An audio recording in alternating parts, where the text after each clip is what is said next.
வணக்கம் மக்களே, இன்றைக்கி நம்ம சேனலில் ஒரு 3/4 கிலோ சீரக சம்பா அரிசியும் 3/4 கிலோ மட்டனும் வச்சு ஒரு மட்டன் புலாவ் எப்படி ஈஸியாக செய்யலாங்கிறத பார்க்கலாம். புலாவ் செய்கிறதுக்கு ஒரு 10 சின்ன வெங்காயம், ஒரு 3 பச்சை மிளகா, அரை கை அளவு புதினா, இன்னொரு அரை கை அளவு மல்லி, எல்லாத்தையும் நல்லா ஃபைன் பேஸ்ட்டாக இல்லாமல் கொஞ்சம் குறன்னு அரைச்சி எடுத்து வச்சுக்கலாம். இப்போது மட்டன் புலாவ் செய்கிறதுக்கு ஒரு 150 ml ஆயில் ஊற்றிக்கலாம்.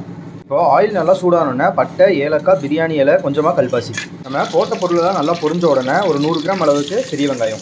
இப்போது நம்ம வெங்காயம் நல்லா ரோஸ்ட் ஆனோன்னா நம்ம அரைச்சி வச்சிருக்கிற சின்ன வெங்காயம், புதினா, மல்லி, பச்சை மிளகா இது கூட போட்டுக்கலாம். இது கூடயே ஒரு 3 டேபிள் ஸ்பூனுக்கு இஞ்சி பூண்டு பேஸ்ட் நல்லா வணங்கிட்டு இருக்கும்போதே ஒரு 2 தக்காளி கூடயே ஒரு 50 ml தயிர் கூடயே கொஞ்சமாக மஞ்சத்தூள், இது கூடயே ஒரு 1 டேபிள் ஸ்பூனுக்கு உப்பு.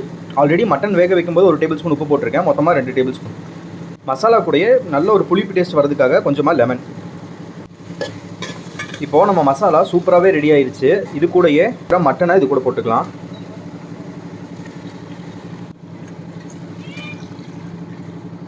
இந்த கப்பில் நான் 1.5 கப் அரிசி எடுத்திருந்தேன். இதில் 2 கப் அளவு தண்ணி, 1.5 கப் அளவுக்கு மட்டன் வேக வச்ச தண்ணி, ஒரு அரை கப் அளவுக்கு பச்சை தண்ணி. இப்போது நம்ம தண்ணி நல்லா கொதிச்சிருச்சு. இது கூடயே நம்ம அரை மணி நேரமாக ஊற வச்சுருக்க சீரக சம்பா அரிசி இது கூட போட்டுக்கலாம்.